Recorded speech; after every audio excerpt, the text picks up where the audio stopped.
თითქმის 4 წლიანი ომის განმავლობაში რუსეთის მუდმივი თავდასხმების მოგერიებით დაღლილი და დაქანცული უკრაინელი ჯარისკაცები ამბობენ, რომ მათი მთავარი мотиваცია სამშობლოა. მაგრამ როცა მომლაპარაკებლები ცდილობენ სამშვიდობო შეთანხმების მიღწევას, პარალელურად ჯარისკაცები თვლიან, რომ რუსეთს კვლავ მტკიცედ აქვს გადაწყვეტილი უკრაინის ბოლომდე დაპყრობა, ან ახლა, ან რამდენიმე წელიწადში მაინც.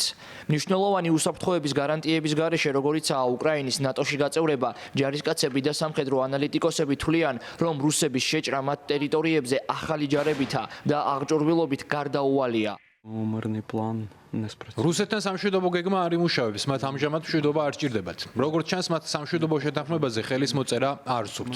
რუსეთს მხოლოდ ხოცვა ჟლეტა სურს. ამ ეტაპზე უკრაინის შეიარაღებული ძალები კედელი ამ ზომბებსა, ასე ვუწოდებ, მე რუს ჯარისკაცებს და უკრაინის მშვიდობიან მოსახლეობას შორის.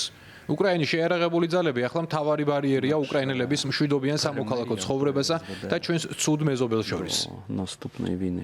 უკრაინელი ჯარისკაცების თქმით, კიევმა უნდა შეინარჩუნოს საკმაოდ დიდი სამხედრო ძალა, რათა დაიცვას თითქმის 1250 კილომეტრის სიგრძის ფრონტის ხაზი.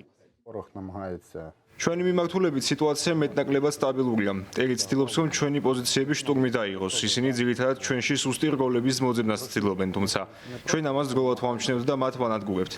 ტერს ძალიან დიდი უპირატესობა აქვს ადამიანურ რესურსებში, მაგრამ ბოლო თვის განმავლობაში ჩვენ გავანადგურეთ არა 10-ჯერ მეტი მტერი, ვიდრე დანაკარგები გქონდა, არამედ შესაძლოა 20-ჯერ ან 30-ჯერ მეტიც კი.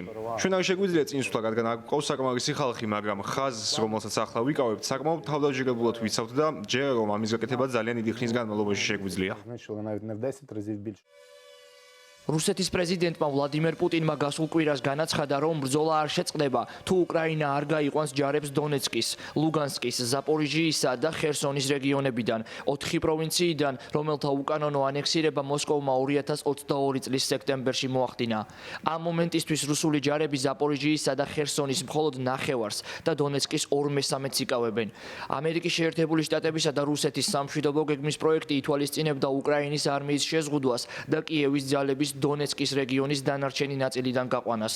უკრაინის პრეზიდენტმა ვოლოდიმირ ზელენსკიმ განაცხადა, რომ შემდგომში ამ გეგმის გადამუშავებული ვერსია შესაძლებელი იყოს, თუმცა ჯერჯერობით მაინც გაურკვეველია, თუ რა იქნება საბოლოო დოკუმენტში.